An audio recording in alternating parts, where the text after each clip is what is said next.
Just a few months ago, it looked like Manchester City's era of dominance was coming to a halt. By December, Pep Guardiola's side was stuttering, struggling for consistency, and sitting outside the Premier League's top 5, a position almost unthinkable for a team that had lifted 6 out of the last 8 Premier League titles. But in true Guardiola fashion, the Catalan masterminded and adapted once again. With a bold new tactical setup, City have turned their season around, climbing up the table with renewed purpose, and are now pushing for a second-place finish, something that few would have predicted just months ago. It might not be a long-term solution, but this fresh approach has helped City win games and regain control, showing that even during a transitional season, Pep always finds a way.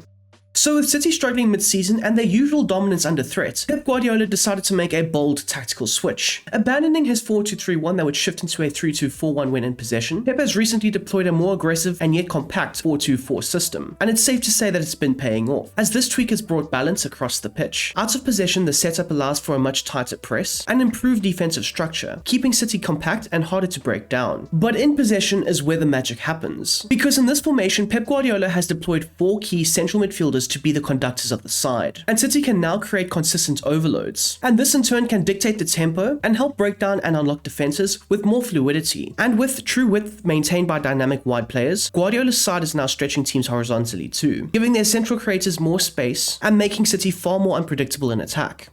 Now, despite the 4-2-4 shape, Pep Guardiola's Manchester City haven't drifted too far from their core identity in the build-up phase, as the emphasis still remains on short passing, where the team prioritizes quality, control, and patient build-out from the back. As always, the goalkeeper and centre-backs initiate the play, with support from the 2 central midfielders who drop deep to offer clear passing angles and maintain the rhythm. But while the foundation is familiar, the tweaks in City's attacking structure is evident. And since moving to the new system, there is a noticeable shift toward wide area exploitation, which is a nod to Guardiola's earlier years at the club. City looked to stretch the opposition backlines horizontally, creating 1v1 opportunities for explosive wingers like Doku and Marmoush. The tactical sequence is simple but devastating: create overloads on the one side, lure the opposition in, then quickly switch the play to the far side, where space opens up for direct attacking actions. The fullbacks overlap to offer width, midfielders drift wide to draw defenders, and forwards pull markers out of position to open up central lanes. And with elite playmakers like Silva, Kovacic, Gundogan, and De Bruyne all operating through the middle, City have the technical ability to pick apart the opposition's defensive setup. Add in their more direct transitional approach, leveraging the raw pace of players like Marmoush and Doku, and you've got a City side that's rediscovered its attacking sharpness and a new tactical edge. Now, defensively, Manchester City's shift to a 4-2-4 has naturally altered their setup, not through individual roles, but through structural adaptation. The defensive approach will remain on high by default, with Guardiola demanding aggressive pressing from the front. The 4 attackers form the first pressing wave, pinning back the opposition defenders and limiting short build-up play. They're immediately supported by 2 central midfielders and the advancing fullbacks, forming the second wave of pressure that helps City maintain territorial dominance. However, what makes the system more flexible is its ability to drop off when needed, as City can shift into a more compact, mid-block shape under sustained pressure, making the balanced defensive approach a viable option depending on the opposition. The backline has also been upgraded in terms of pace, especially with Josko Gvardiol partnering Ruben Dias centrally. Together they can dominate the central areas, win their duels, and recover quickly in transition. The fullbacks stay alert in the wide areas, with the central midfielders covering the gaps, intercepting through balls, and pressing aggressively across different zones on the pitch. These 2 midfielders are the engine room of City's off-the-ball system, acting as destroyers of some sort, being the pressing triggers, as well as positional anchors all at once.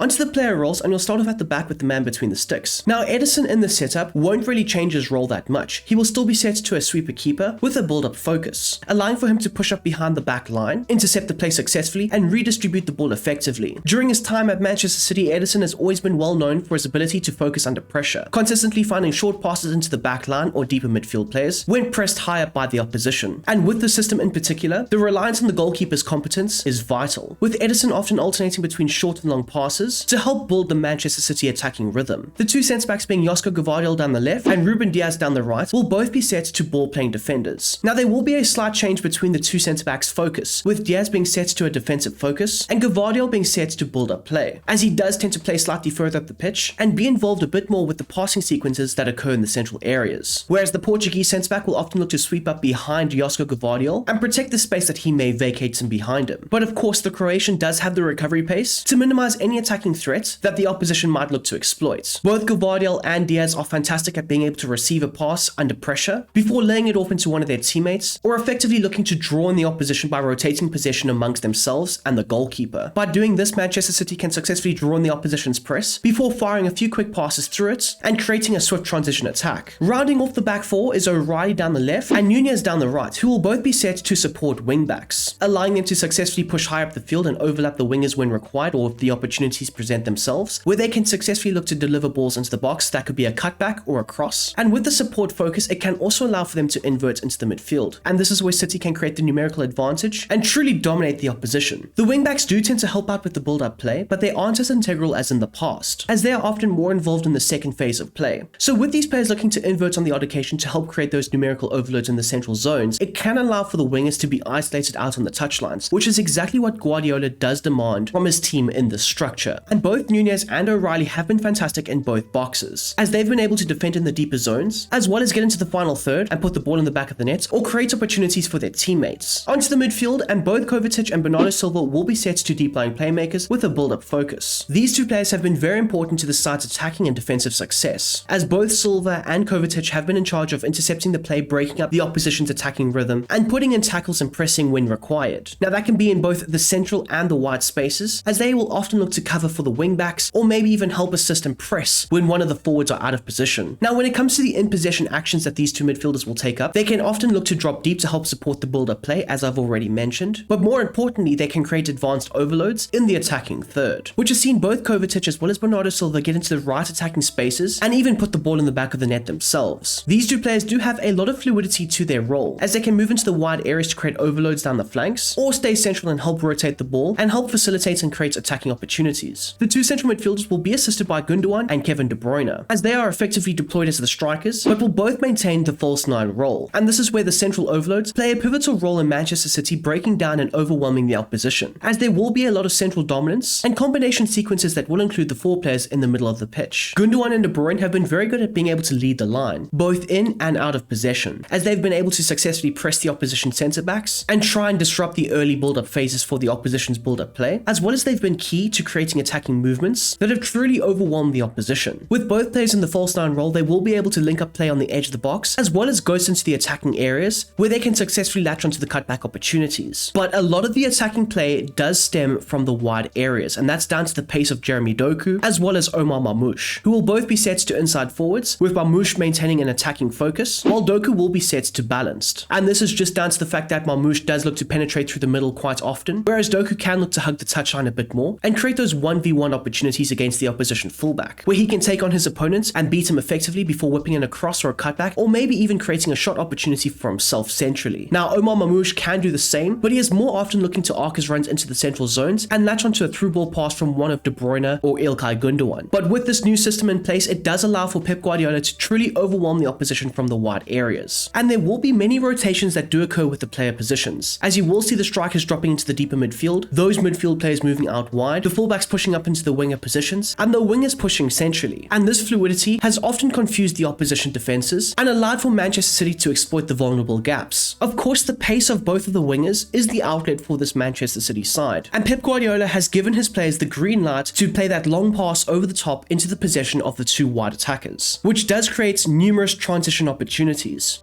Onto the team assignments, and the leadership on the pitch will rotate between Kevin De Bruyne and Ruben Diaz, with either player wearing the armband depending on availability. De Bruyne remains the main set-piece specialist, especially from free kicks that require pinpoint deliveries into the box, although Omar Marmoush will also be able to step up for direct attempts. When it comes to penalties, it's Marmoush who's been given the nod as the primary taker, while the corners, as expected, are handled by Kevin De Bruyne, with the team targeting Diaz as the primary aerial threat, Bernardo Silva making the near post runs, and Guardiola holding position at the back post, giving City multiple angles of attack in dead ball situations.